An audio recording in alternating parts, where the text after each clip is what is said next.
Shalom, berjumpa kembali di dalam program pendalaman Alkitab melalui pelajaran Sekolah Sabat bersama dengan kami Cornelius Media. Puji Tuhan kami boleh mendengarkan begitu banyak feedback dari saudara-saudara yang menyatakan bahwa Anda diberkati lewat tayangan ini. Kami tetap memberikan dorongan kepada saudara-saudara untuk mempelajari pelajaran Sekolah Sabat di tempat kita masing-masing untuk mempersiapkan dan mempelajari lebih mendalam untuk melihat wawasan yang lain melalui tayangan ini. Dan puji Tuhan kita sudah tiba di pelajaran yang ke-8 dengan tema perencanaan untuk sukses. Saya Pendeta Edward Taliwongso, ditemani oleh hamba-hamba Tuhan, Pendeta Felix Gosal dan Pendeta Widodo Purwanto. Kita tidak sabar untuk masuk lebih dalam mempelajari pelajaran pada pekan ini, tetapi sebelumnya mari kita berdoa. Bapa Tuhan kami Allah yang Maha Baik, terima kasih untuk pertolongan-Mu yang tetap menjadi bagian kami. Saat ini ya Tuhan, seperti masa-masa terdahulu, kami membutuhkan pertolongan-Mu, tuntunan-Mu, arahan-Mu ketika kami akan mendalami pelajaran Sekolah Sabat. Kami serahkan semuanya ke dalam tangan Tuhan, di dalam nama Yesus Kristus kami sudah berdoa. Amin. Kami mengingatkan saudara-saudara bahwa tayangan ini terbagi di dalam 4 bagian. Yang pertama, kita akan melihat dasar Alkitabiah dari pelajaran sepanjang pekan ini. Lalu kemudian bagian yang kedua kita mencoba mendalami ayat inti yang dipilih oleh penulis pelajaran Sekolah Sabat. Bagian yang ketiga kita melihat tema-tema ataupun diskusi-diskusi yang muncul dari pelajaran hari per hari. Dan bagian yang terakhir adalah bagian untuk aplikasi. Mari kita masuk kepada bagian yang pertama, yaitu dasar Alkitabiah dari pelajaran minggu ini. Penulis pelajaran Sekolah Sabat telah memilih beberapa sumber dari Alkitab untuk mendukung apa yang ingin dia sampaikan kepada kita sebagai pembaca. Yang pertama di dalam Pengkhotbah 12 ayat 1. Di sini Salomo mengingatkan bahwa usia muda atau masa produktif harus dimanfaatkan untuk mencari kehendak Tuhan sebagai pencipta, karena menunda untuk setia kepada Tuhan mungkin akan sangat terlambat. Lalu kemudian Kejadian 2 ayat 15. Sejak penciptaan, manusia ditempatkan untuk bekerja dan mengusahakan Taman Eden dan juga memeliharanya. Kita ke perjanjian baru, 1 Timotius 5 ayat 8. Rasul Paulus mengingatkan tanggung jawab kepala keluarga untuk memelihara kebutuhan rumah tangga. Dan orang yang melalaikan tanggung jawab ini dikatakan lebih buruk daripada orang yang tidak beriman. Kolose 3 ayat 23-24. Rasul Paulus mengingatkan bahwa orang Kristen memiliki etika dan etos kerja yang lebih tinggi, bukan hanya melakukan untuk manusia, tetapi juga untuk Tuhan. Lalu kemudian Kejadian 39 ayat 2-5, kisah tentang Yusuf, seorang yang disertai oleh Tuhan. Setiap tanggung jawab yang dipercayakan kepadanya pasti berhasil, dan tuannya diberkati oleh karena kesetiaan dan kejujurannya. Lalu yang terakhir, Amsal 3 ayat 5-8, Salomo mengingatkan agar kita tidak mengandalkan pengertian, kebijaksanaan kita sendiri, kita menjauhi kejahatan, karena ini adalah jaminan bahwa Allah akan meluruskan jalan kita. Nah, sekarang kita akan melihat pengertian dari judul Planning for Success atau perencanaan untuk sukses. Nah, kita perlu menetapkan dulu limitasi atau batasan tentang apa sukses di dalam konteks pelajaran Sekolah Sabat kita. Nah, kita bisa melihat sukses dari berbagai sudut pandang. Namun sukses dalam pelajaran ini berfokus kepada konsep dasar penata layanan dan prinsip-prinsip keuangan. Jadi, pelajaran ini mengajarkan kepada kita segala sesuatu tentang hubungan kita dengan uang, yaitu bagaimana cara kita memperolehnya, bagaimana kita mengelolanya, bagaimana kita menempatkan uang dalam hierarki kehidupan. Apakah uang itu dalam hidup kita untuk melayani maksud-maksud Allah, ataukah uang itu adalah alat untuk memuaskan hawa nafsu kedagingan? Itulah semua yang akan kita pelajari pada minggu ini yang berkaitan dengan definisi dari sukses itu. Kemudian kalau kita bertanya tentang standar kesuksesan, baik secara umum maupun Alkitabiah. Nah, memang tidak ada definisi Alkitabiah yang betul-betul tepat tentang sukses, karena konsep sukses dalam arti modern yang berfokus kepada kekayaan, kekuasaan, dan status sosial itu tidak selalu dengan sejalan dengan nilai-nilai yang ditekankan di dalam Alkitab. Namun ada beberapa ayat di dalam Alkitab yang kira-kira dapat menjadi acuan tentang jaminan kesejahteraan fisik, mental, sosial, dan rohani bagi umat Tuhan. Dan ada 2 ayat yang saya mau bagikan. Yang pertama di dalam Matius 6 ayat 33. Tetapi carilah dahulu kerajaan Allah dan kebenarannya, maka semuanya itu akan ditambahkan kepadamu. Sukses artinya mencari kerajaan Allah dan kebenarannya. Yang kedua, Filipi 4 ayat 19. Dan Allahku akan memenuhi segala kebutuhanmu menurut kekayaannya di dalam kemuliaan dalam Kristus Yesus. Artinya, kalau kita mendahulukan Allah, maka Tuhan berjanji semua kebutuhan kita pasti Dia akan penuhi berdasarkan kekayaan yang dimiliki oleh Kristus Yesus. Di dalam judul pelajaran sekolah Sabat berbicara tentang perencanaan. Mengapa perlu ada perencanaan? Apa dasar membuat perencanaan supaya rencana kita itu boleh berhasil secara alkitabiah? Nah, dasarnya adalah kalau kita baca di dalam Amsal 16 ayatnya yang ketiga. Serahkanlah perbuatanmu kepada Tuhan, maka terlaksanalah segala rencanamu. Kalau kita baca di dalam Lukas 14 ayat 28 sampai 30, Yesus menceritakan sebuah perumpamaan tentang seorang pria yang merencanakan untuk membangun menara, namun gagal mempertimbangkan biayanya. Dan itu sebabnya dia menyarankan agar sebelum memulai suatu proyek, seseorang harus terlebih dahulu duduk, memperkirakan biayanya untuk memastikan bahwa mereka memiliki cukup sumber daya untuk menyelesaikannya. Nah, dari contoh ini kita dapat melihat bahwa Yesus menekankan pentingnya pertimbangan yang hati-hati, pengambilan keputusan yang bijak, perencanaan yang matang untuk mencapai tujuan kita dan menjalani kehidupan yang memuaskan. Demikianlah penekanan Yesus tentang betapa pentingnya perencanaan. Baik, terima kasih Pendeta. Dan kita tiba pada ayat inti kita untuk pelajaran pekan ini, terambil dari Kolose pasal 3, ayatnya yang ke-23 dan 24. Di sana firman Tuhan mengatakan, apapun juga yang kamu perbuat, perbuatlah itu dengan segenap hatimu seperti untuk Tuhan dan bukan untuk manusia. Kamu tahu bahwa dari Tuhanlah kamu akan menerima bagian yang ditentukan bagimu sebagai upah. Kristus adalah Tuhan dan kamu hambanya. Baik, saudara, seperti biasa, sebelum kita akan masuk lebih dalam lagi untuk melihat arti dari pelajaran sekolah Sabat kita, mari kita lihat terlebih dahulu pengertian ayat inti. Pertama-tama mari kita lihat konteks siapa yang menulis kepada siapa, dalam kondisi apa, dan apa maksud dari tujuan ditulisnya ayat inti kita. Nah, saudara-saudaraku yang terkasih, surat ini dituliskan oleh Paulus kepada jemaat yang ada di Kolose. Paulus menulis surat ini sekitar tahun 60-62 saat dia berada di penjara di Roma. Sedangkan Kolose sendiri adalah sebuah kota di bagian Turki saat ini. Dan saat Paulus menulis surat ini, jemaat di sana menghadapi banyak tantangan baik dari dalam maupun dari luar.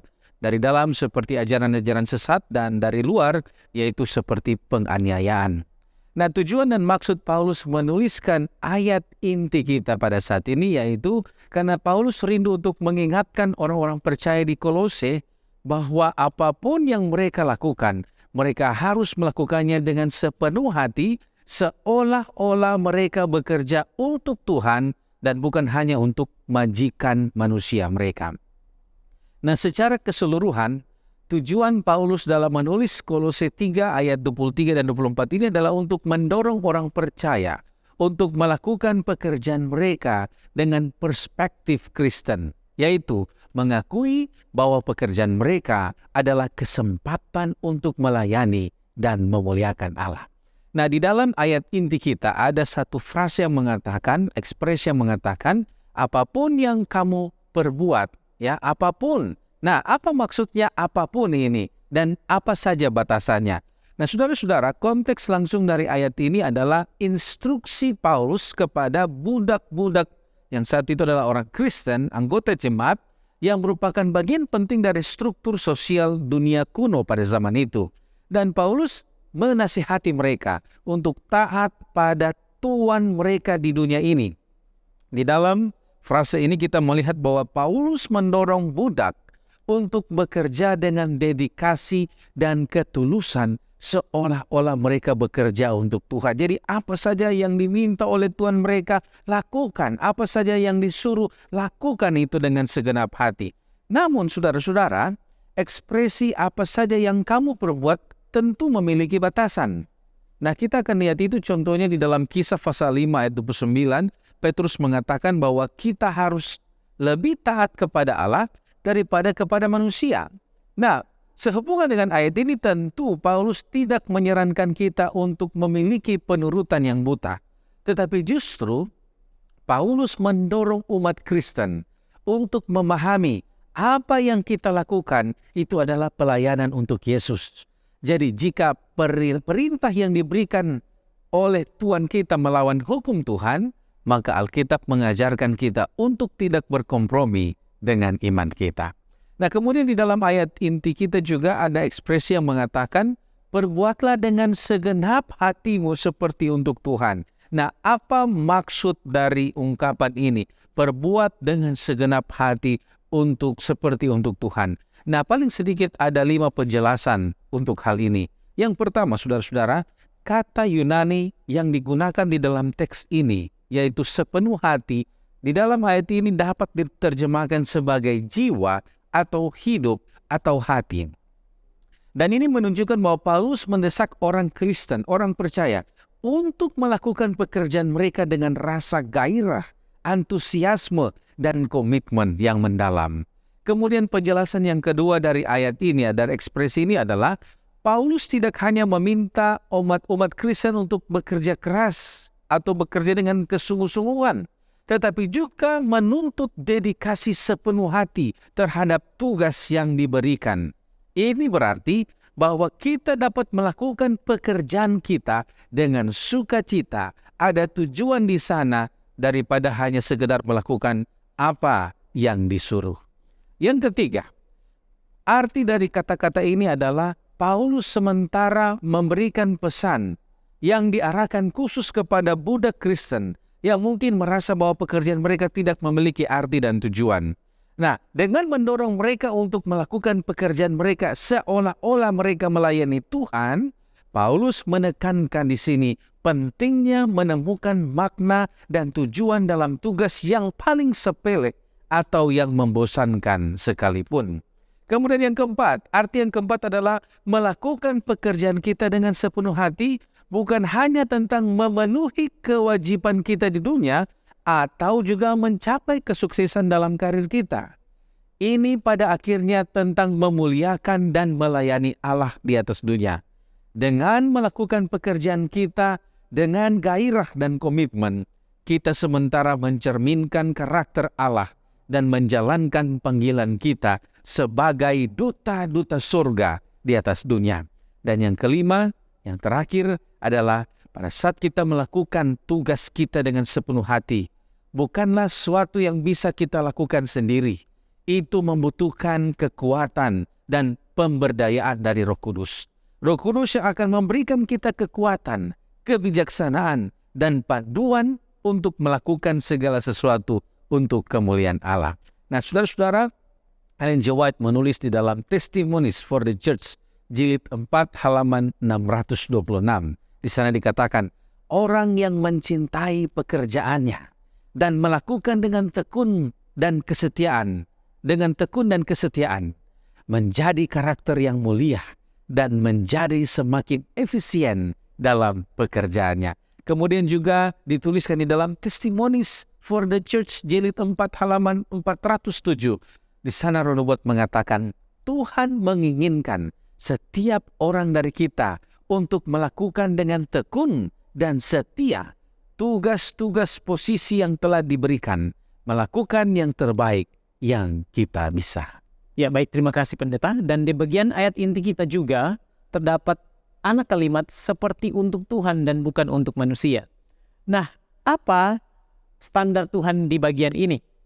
Seperti untuk Tuhan dan bukan untuk manusia adalah melakukan apa saja dengan maksud yang kudus, yaitu untuk menyenangkan hati Tuhan dan untuk membawa kemuliaan bagi namanya. Hal ini dapat dilakukan dengan mata yang selalu tertuju kepada kemuliaannya, serta diikuti dengan ketaatan kepada perintah-perintahnya. Artinya, melakukan pekerjaan yang selaras dengan kehendak serta hukum-hukumnya. Dan ini tentu saja bukan untuk tujuan-tujuan duniawi semata, yang sifatnya hanya sementara. Nah, standar Tuhan di sini adalah kasih, melakukan segala sesuatu dengan prinsip kasih. Markus pasal 12 ayat yang ke-30. Kasihilah Tuhan Allahmu dengan segenap hatimu dan dengan segenap jiwamu dan dengan segenap akal budimu dan dengan segenap kekuatanmu. Paling tidak ada beberapa prinsip penting tentang standar Tuhan. Yang pertama, tidak ada kemalasan di dalam melakukan pekerjaan yang Tuhan percayakan. Di dalam manuskrip 1894, Mrs. White mengatakan, tidak ada kemalasan di dalam melakukan pekerjaan dan pelayanan kepada Tuhan. Hanyalah roh yang menyala-nyala, artinya kerajinan. Dan di dalam Roma pasal 12, janganlah hendaknya kerajinanmu kendor. Allah menginginkan kita tidak malas, melainkan melakukan pekerjaannya dengan segenap hati dan dengan kerajinan. Prinsip yang kedua, melakukan sesuatu bukan untuk mendapatkan pujian atau penghargaan manusia. Sebab menurut Galatia pasal 1 ayat yang ke-10, jika kita melakukan pekerjaan pelayanan hanya untuk mencari penghargaan atau pujian manusia, maka kita sebenarnya bukanlah hamba Kristus. Kemudian yang ketiga, melakukannya bukan untuk upah materi semata. Sebab di dalam ayat yang kedua Kolose pasal 3, pikirkanlah perkara yang di atas bukan yang di bumi. Ini artinya pencapaian karakter yang serupa dengan Yesus yang akan membawa kita kepada kesiapan untuk hidup yang kekal dalam surga bersama Dia sesuai dengan yang dijanjikannya. Biarlah hukum Allah dijadikan standar dari apa yang dilakukan dan itu akan menyucikan semua usaha-usaha kita serta membuat apa yang kita lakukan luhur. Kesetiaan dalam pelaksanaan setiap kewajiban menjadikan pekerjaan itu mulia dan menyatakan sebuah karakter yang disetujui atau dikehendaki oleh Allah. Seventh-day Adventist Bible Commentary volume 5 halaman 1112.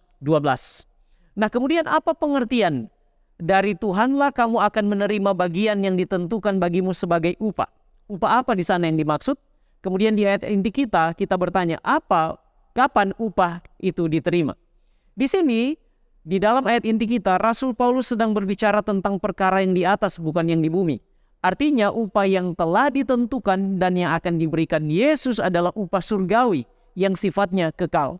Bagimu dalam konteks ayat inti adalah umat-umat Tuhan di jemaat Kolose yang tetap berpegang pada pendirian iman yang mereka telah terima lewat pemberitaan Injil dan setia melakukan kehendak Tuhan di dalam kehidupan mereka. Sebagai contoh, kitab Ibrani pasal 10 ayat 35 mengatakan, sebab itu janganlah kamu melepaskan kepercayaanmu karena besar upah yang menantinya. Kemudian dijabarkan di dalam Wahyu pasal yang ke-22 ayat 12. Sesungguhnya aku datang segera dan aku membawa upahku untuk membalaskan kepada setiap orang menurut perbuatannya. Jadi Tuhan telah menyediakan upah yang akan Dia bawa dan balaskan kepada setiap orang menurut perbuatan mereka. Nah, upah ini tidak lain adalah hidup yang kekal yang Allah telah janjikan melalui Yesus Kristus. Roma 6 ayat 23, sebab upah dosa ialah maut, tetapi karunia Allah ialah hidup yang kekal dalam Kristus Yesus Tuhan kita. Janji inilah yang sebenarnya dipegang oleh pahlawan-pahlawan iman yang tercatat di dalam Ibrani pasal 11. Mereka semua menantikan upah yang akan diberikan oleh Yesus kepada mereka. Nah, kapan upah itu akan diterima? Jawabannya sudah pasti, pada waktu kedatangan Tuhan yang kedua kali. Sekarang telah tersedia bagiku mahkota kebenaran yang akan dikaruniakan kepadaku oleh Tuhan, kata Rasul Paulus, hakim yang adil. Pada harinya, tetapi bukan hanya kepadaku, melainkan juga kepada semua orang yang merindukan kedatangannya. Pada hari Maranatha, kita akan menerima upah yang Tuhan janjikan dan Dia akan berikan itu kepada kita. Nah, sekarang di dalam ayat inti kita, mengapa Kristus disebut Tuhan dan kita adalah hamba? Mari kita lihat. Kalau kita mengakui bahwa Dialah pemilik segala sesuatu, maka kita harus sadar bahwa Dialah Tuhan dan kita ini hanyalah hamba. Dan dalam konteks Alkitab, kita sebagai hamba, kita memiliki kewajiban yang harus dilakukan kepada Tuhan, untuk Tuhan sebagai Tuhan kita. Para rasul selalu menyebut mereka adalah hamba Kristus. Contoh, Roma pasal 1 ayat 1, Rasul Paulus katakan dia adalah hamba Kristus. Filipi 1 ayat 1, kemudian Rasul Yakobus. Di dalam Yakobus 1 ayat 1, kemudian Rasul Petrus. 2 Petrus 1 ayat 1, Yudas 1 ayat 1, dan Rasul Yohanes, Wahyu 1 ayat 1. Dan ingat, kamu telah dibeli dan harganya telah lunas dibayar. 1 Korintus pasal 7 ayat 23 bagian A. Disinilah kita dapati konsep penata layanan. Seorang penata layan adalah seorang yang dipercayakan dengan pengelolaan seisi rumah atau harta milik yang lain. Penata layan adalah kedudukan, tugas-tugas, dan bahkan pelayanan. Kepada orang-orang Kristen, penata layanan berarti tanggung jawab manusia kepada dan penggunaan daripadanya segala sesuatu yang dipercayakan Tuhan kepadanya. Fundamental Beliefs atau 28 Doktrin halaman 308. Sebagai penata layan, kita ditugaskan oleh Tuhan kita, Yesus, untuk mengembangkan talenta yang dipercayakan kepada kita untuk menjadi berkat bagi orang lain, mempersiapkan diri kita untuk upaya yang dijanjikan, yaitu hidup kekal, serta membawa kemuliaan dan kehormatan bagi Dia yang adalah Tuhan dan pemilik segala sesuatu. Ingat, Yesus selalu memberikan perumpamaan atau ilustrasi di dalam pengajaran-pengajarannya.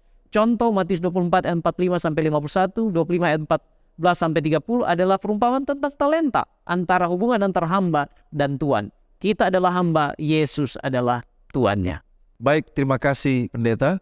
Sekarang kita akan menyoroti tentang satu tokoh, yaitu namanya Yakub. Kalau kita bertanya apa sebenarnya kunci keberhasilan dari rencana sukses Yakub? Nah, sebagaimana yang kita lihat di dalam Kejadian 28 ayat 20-22, di sini kita lihat bahwa Yakub telah membuat beberapa pilihan hidup yang penting, baik secara rohani maupun secara finansial. Mari kita lihat beberapa keputusan dan tindakan dari Yakub. Yang pertama, dia bernasar kepada Tuhan bahwa Yahweh akan menjadi Allahnya. Kejadian 28 ayat 21. Poin yang kedua, karena dia mengandalkan Tuhan, maka Allah menuntun dia kepada Rahel di sumur yang nanti akan menjadi istrinya. Kejadian 29 ayat 9-20.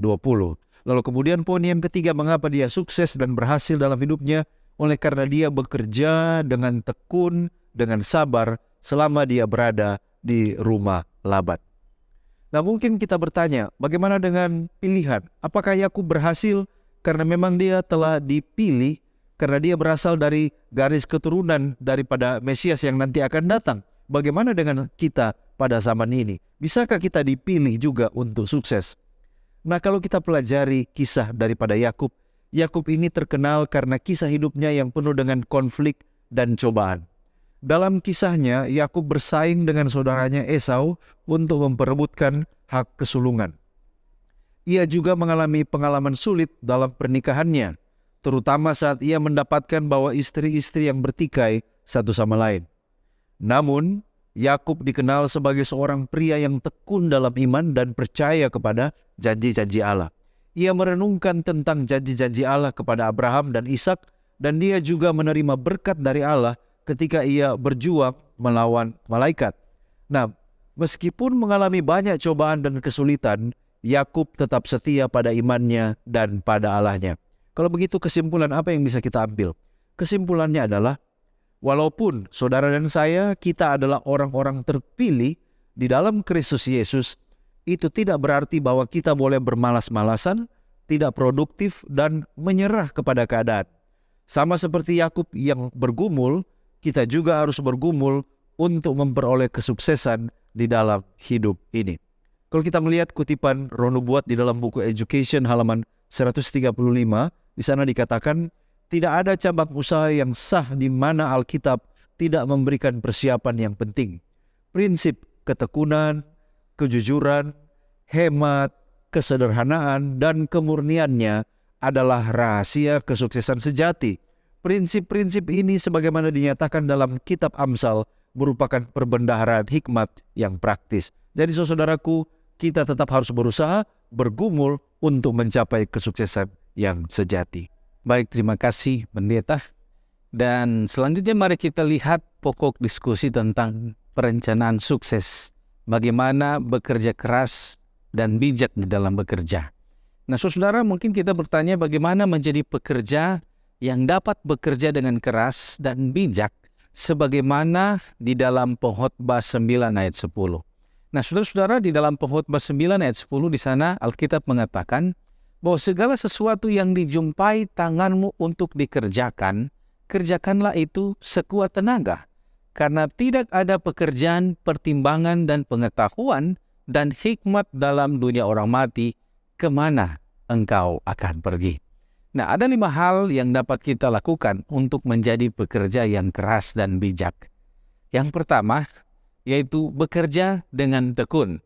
Nah, saudara-saudara, frase lakukanlah dengan sepenuh hati di sini menyiratkan bahwa kita harus bekerja keras dan memberikan upaya yang terbaik dalam menjalankan tugas yang diberikan kepada kita. Jadi yang pertama adalah bekerja dengan tekun. Yang kedua, bekerja dengan efisien. Di mana ayat ini mendorong kita untuk produktif dan memanfaatkan waktu kita sebaik mungkin. Karena sesudah kematian tidak ada lagi pekerjaan yang harus kita lakukan. Kemudian yang ketiga adalah bekerja dengan tujuan. Di mana pasal ini mengingatkan kita bahwa waktu kita di dunia ini terbatas. Sehingga kita harus berusaha memberikan dampak yang positif di atas dunia ini melalui pekerjaan kita. Dan yang keempat adalah bekerja dengan integritas. Artinya adalah meskipun ayat ini tidak secara eksplisit menyebutkan integritas, tetapi ide dari melakukan sesuatu dengan sepenuh hati itu menyiratkan untuk melakukannya dengan jujur dan tulus. Dan yang kelima adalah bekerja dengan rendah hati. Artinya adalah mengakui moralitas kita dan sifat terbatas waktu kita di atas dunia ini dapat memimpin kita untuk mendekati pekerjaan kita dengan rasa rendah hati. Di mana kita mengakui bahwa prestasi kita pada akhirnya sifatnya hanya sementara. Dan kita harus berusaha berbuat yang terbaik untuk tujuan yang baik, bukan untuk keuntungan pribadi kita sendiri. Ellen G. White di dalam Counsels to Parents, Teachers, and Students halaman 391 mengatakan bahwa pekerja-pekerja Allah harus melakukan yang terbaik, membawa ke dalam pekerjaan mereka semua kesetiaan, energi yang mereka miliki ke dalam pelayanan pada majikan mereka di atas dunia ini. Kemudian saudara, apa nasihat untuk orang Kristen yang bekerja dengan tidak disiplin dan malas? Ada 5 poin yang akan kita lihat. Apa nasihat bagi mereka yang bekerja dengan tidak disiplin dan malas? Yang pertama dikemukakan oleh Peter O'Brien di dalam World Biblical Commentary halaman 214 mengatakan bahwa masalah kemalasan di tempat kerja pada akhirnya adalah masalah spiritual. Itu adalah masalah rohani, ya. Dan orang Kristen yang berjuang dengan itu perlu bertobat dan meminta Allah untuk kasih karunia dan kekuatan untuk mengubah kebiasaan dan sikap mereka. Jadi di poin yang pertama ini, nasihat bagi mereka yang tidak disiplin dan mereka yang malas, kita harus ingat bahwa masalah ini adalah juga masalah rohani. Oleh karena itu, kita harus bertobat dan meminta pengampunan. Yang kedua dikemukakan oleh Clinton di dalam Zondervan Exegetical Commentary on the New Testament halaman 298, mengatakan bahwa orang Kristen yang berjuang dengan kemalasan dan kebiasaan kerja yang tidak teratur harus melihat pada Yesus sebagai contoh utama dari kerja keras, kesungguh-sungguhan, dan ketekunan dalam menghadapi kesulitan. Jadi pada akhirnya apabila kita memiliki masalah tidak disiplin dan malas, kita harus melihat keteraturan, kerja keras, kesungguh-sungguhan yang dicontohkan oleh Yesus. Karena Yesus memberikan contoh yang sama kepada orang Kristen. Yang ketiga oleh Frank Tillman di dalam NIV Application Commentary halaman 234 mengatakan bahwa orang Kristen yang malas harus diingatkan bahwa mereka dipanggil untuk melayani Allah dalam semua aspek kehidupan termasuk di tempat kerja. Dan bahwa kurangnya usaha dan ketekunan dalam hal tersebut adalah kegagalan dalam memenuhi panggilan itu. Jadi ingat, kita bukan saja dipanggil untuk menjadi orang Kristen yang baik di gereja, tetapi kita juga dipanggil untuk menjadi orang Kristen yang baik di tempat kerja dan di mana saja kita berada. Yang keempat, Ellen G. White di dalam Testimonies for the Church jilid 6 halaman 153 mengatakan, setiap orang memiliki pekerjaan khusus yang harus dilakukan dalam hidup ini. Jika dia mengabaikan untuk mengembangkan kekuatan dan yang Tuhan berikan kepadanya, ia tidak setia pada amanatnya. Jadi kita masing-masing telah memiliki pekerjaan, tanggung jawab yang Tuhan telah berikan. Kalau kita abaikan itu, kita tidak kembangkan itu, artinya kita tidak setia kepada amanah yang Tuhan berikan. Dan yang terakhir, Rono-Buat di dalam Testimonies for the Church jilid 3 halaman 426 mengatakan, orang yang malas dalam pekerjaannya melakukan pekerjaan bagi musuh sebagaimana dengan pasti jika dia terlibat dalam pemberontakan aktif terhadap Tuhan. Ini sangat keras. Kalau kita malas-malasan tidak disiplin dalam pekerjaan kita, kita sementara melakukan pekerjaan setan dan kita sementara terlibat di dalam pemberontakan kepada Tuhan.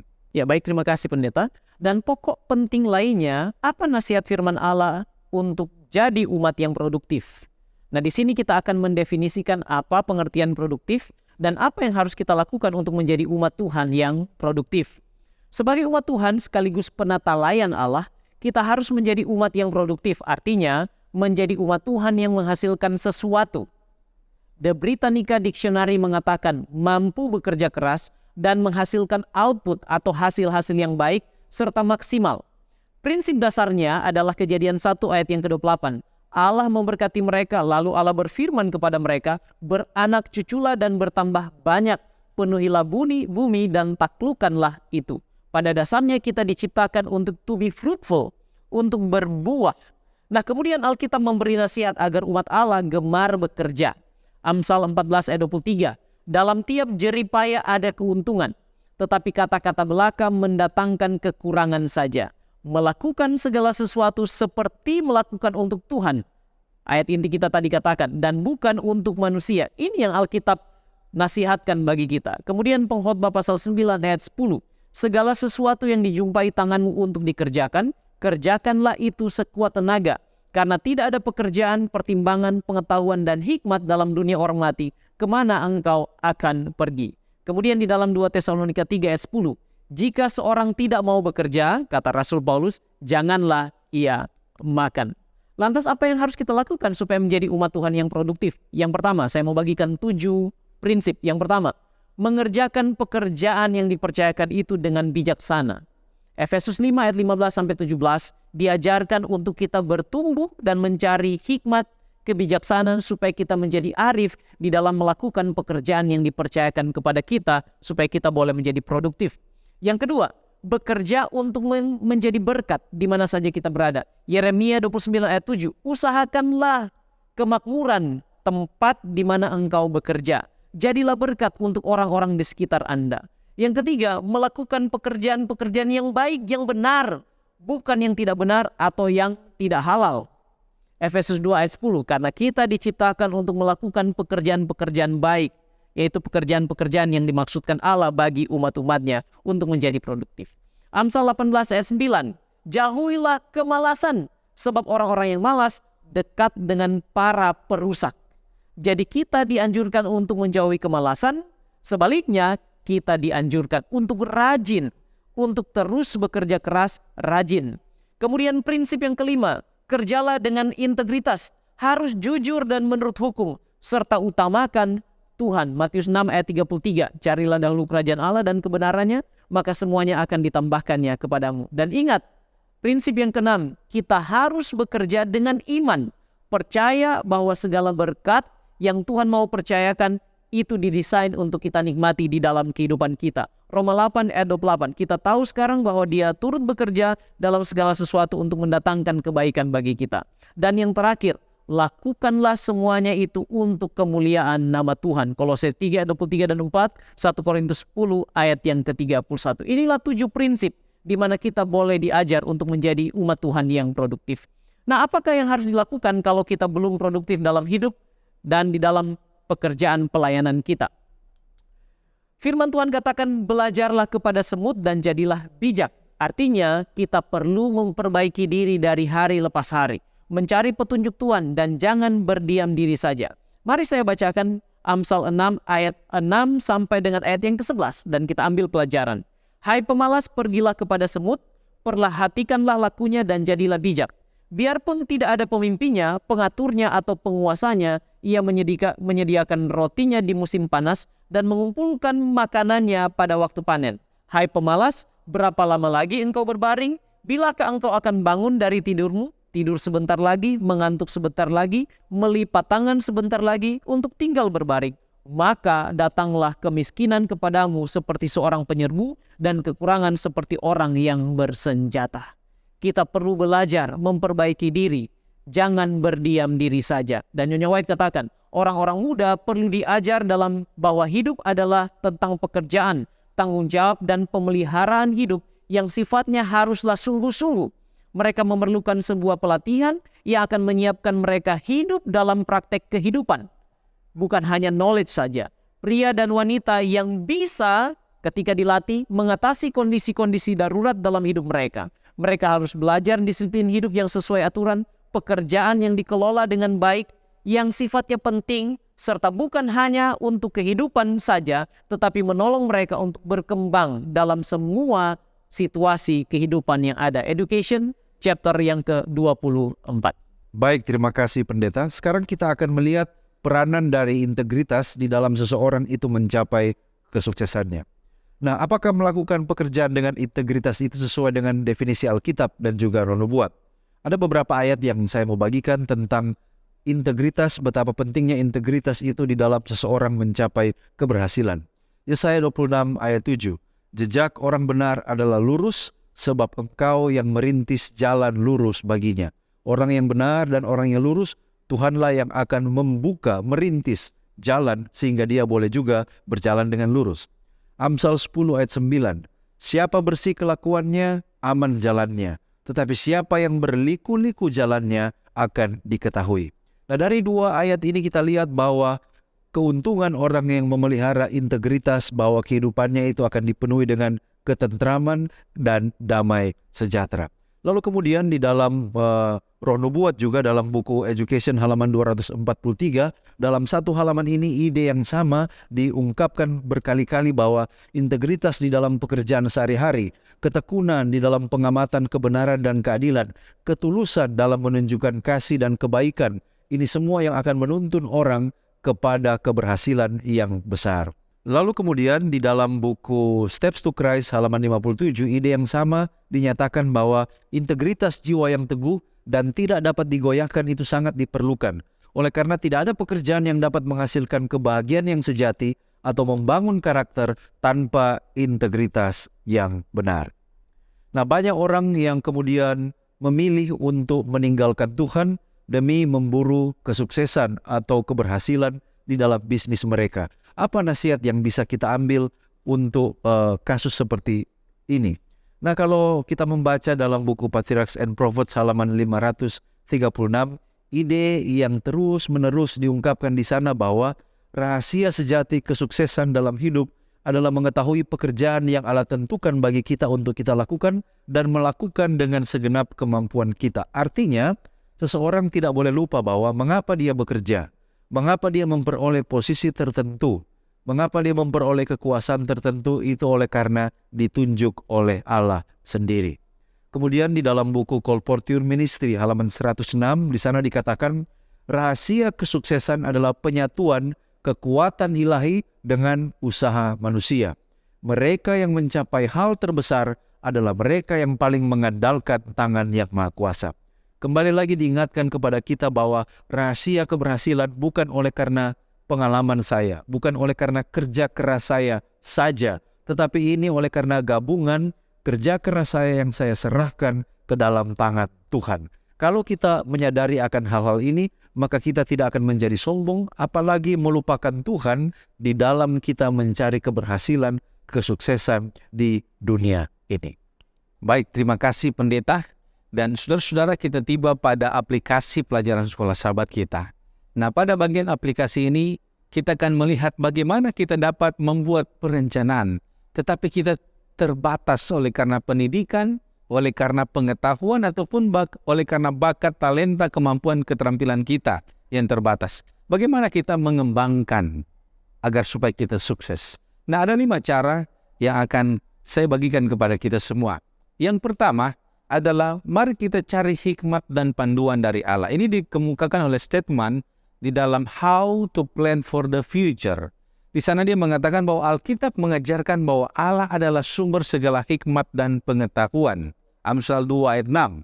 Oleh karena itu, seseorang dapat berdoa dan meminta panduan Allah tentang cara merencanakan masa depan, terutama saat menghadapi keterbatasan dalam pendidikan dan keterampilan.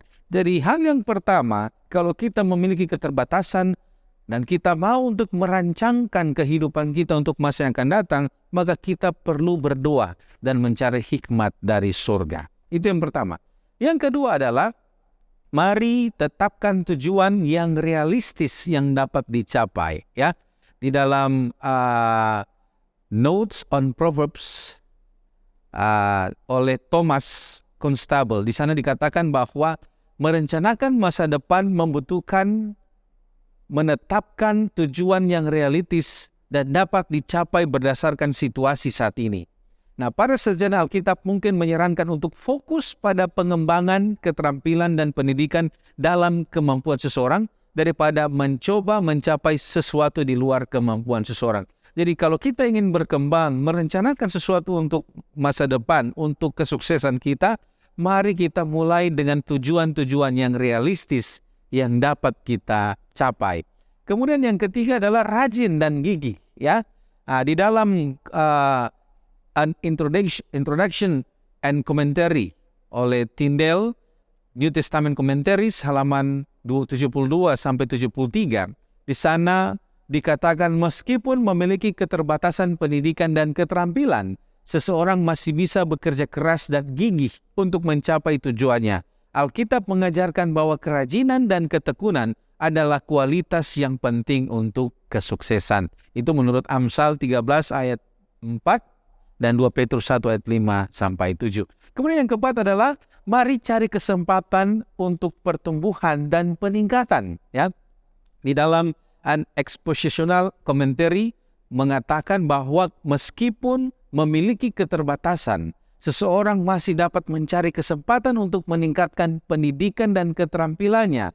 Ini mungkin melibatkan mencari pelatihan, mentorship, atau menjalin jaringan dengan orang lain di bidangnya. Jadi kalau kita ingin merencanakan untuk yang lebih baik tetapi kita terbatas, mari kita mencari pelatihan dan juga kita dapat menjalin hubungan dengan orang yang ahli di bidangnya untuk membantu kita. Dan yang terakhir oleh Charles Swindoll mengatakan bahwa perlu percaya pada rencana Allah.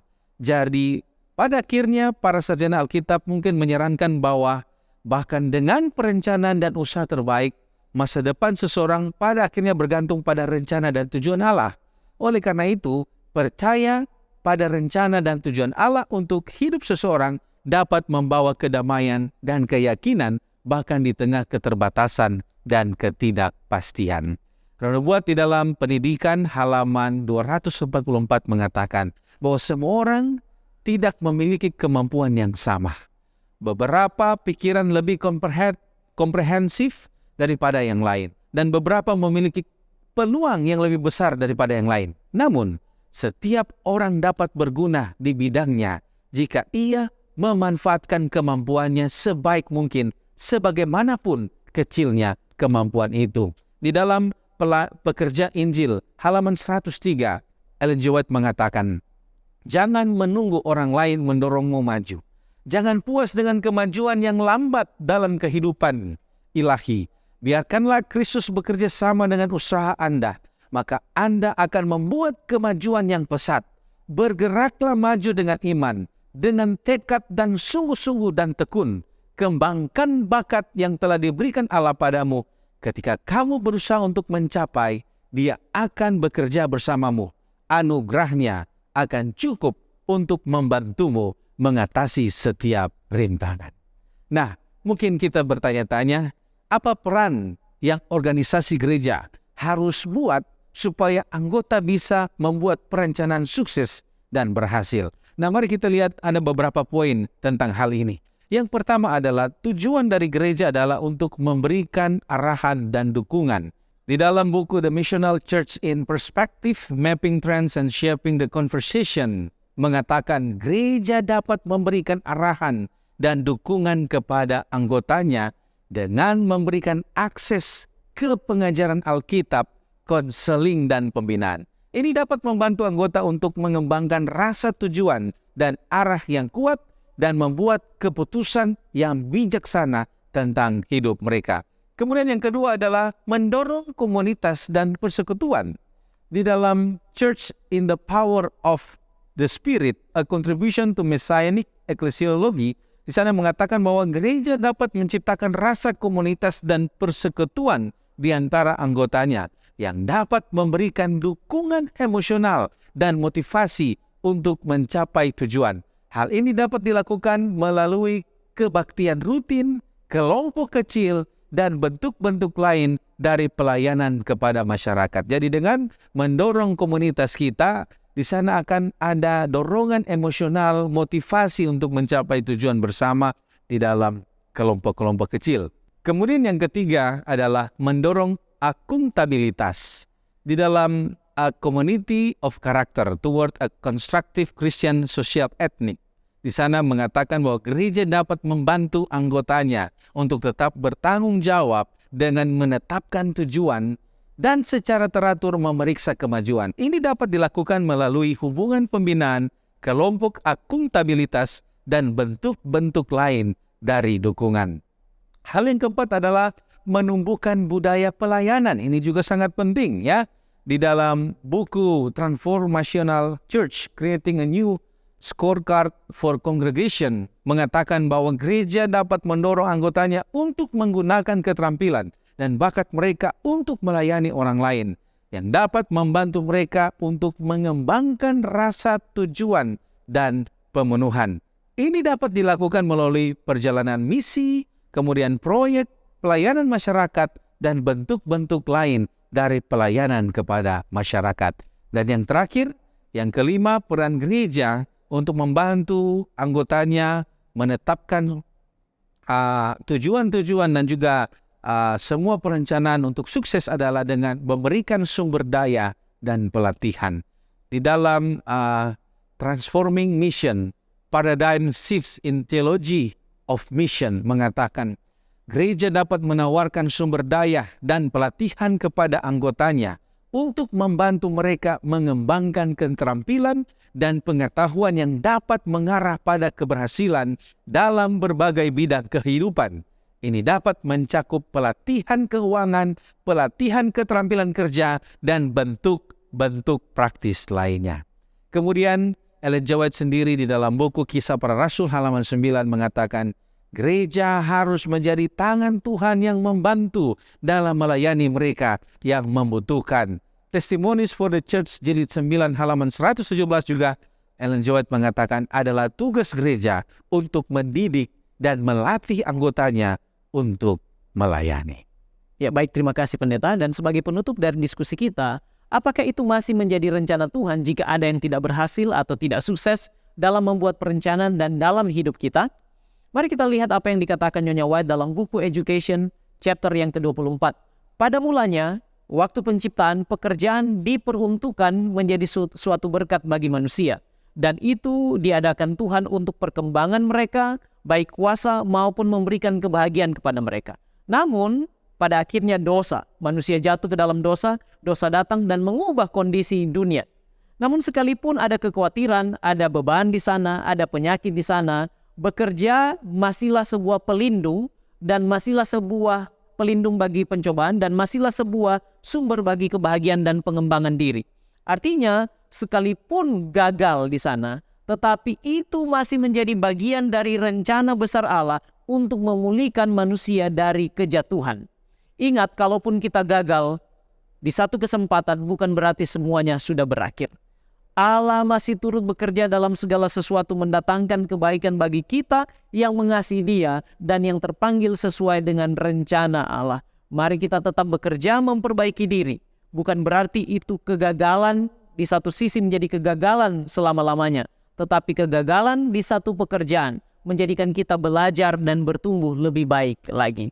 Nah, berikutnya dikatakan, apakah kalau kita membuat nasar dapat menolong kita supaya berhasil? Contoh kita katakan, jika saya berhasil, maka saya akan melayani dan membantu pekerjaan Tuhan.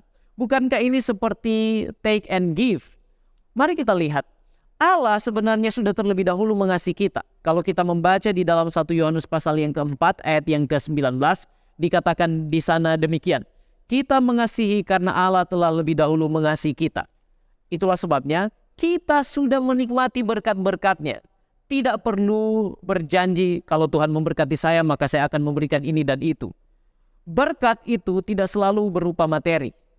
Kalau di dalam motif atau angan pikiran kita hanya mengharapkan berkat materi, maka sia-sialah janji kita kepada Tuhan. Sebenarnya janji kita kepada Tuhan adalah Tuhan telah mengasihi kita dan saya mau mengasihi Dia dengan segenap hati saya, dengan segenap akal budi saya, dengan segenap kekuatan saya, dengan segenap jiwa saya, dan saya akan melakukan pekerjaan semuanya untuk Tuhan, bukan hanya untuk mendapatkan atau mengharapkan berkat. Itulah sebabnya di dalam mengucapkan nazar kita perlu berhati-hati.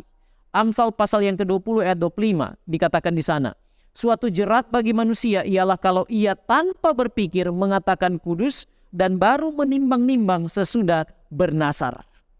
Kalau kita hanya menginginkan berkat materi, kita tidak menjadi hati-hati di dalam mengucapkan janji kita kepada Tuhan, maka itu akan berubah menjadi kutuk di dalam kehidupan kita, bukan berkat.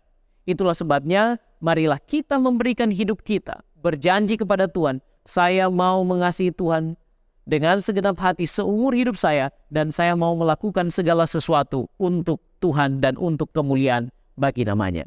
Biarlah Tuhan menolong kita untuk melakukan segala sesuatu bagi Tuhan dan mendatangkan kehormatan dan kemuliaan bagi nama Tuhan dan menjadi berkat bagi orang-orang di sekitar kita. Sebab kita adalah penatalan Tuhan dari berkat yang Dia percayakan kepada masing-masing kita. Mari kita tunduk kepala dan kita satu di dalam doa. Terpujilah nama-Mu ya Tuhan Allah kami, sebab Engkau baik, dan terima kasih Engkau telah mengajar kami pada kesempatan kali ini bagaimana sekali lagi menjadi penatalan Tuhan yang setia dan baik. Kami berharap kiranya Roh Kudus-Mu akan membuka pikiran kami, memberi kami pengertian yang sebenar-benarnya dan seutuhnya, agar dapat menolong kami, menyerahkan kehidupan kami di dalam melakukan segala sesuatu untuk kemuliaan dan hormat bagi nama Tuhan. Tuhan berkati kami semua menjadi hamba-hamba Tuhan, alat-alat Tuhan yang setia. Sampai Maranatha kami akan didapati siap mewarisi kerajaan sorga yang Tuhan telah janjikan. Ini doa kami Bapa, ampuni kami dari dosa kami. Sempurnakanlah doa dan pengharapan kami. Kehendak-Mu yang jadi, sebab kami berdoanya di dalam nama Yesus, Juru Selamat kami. Amin.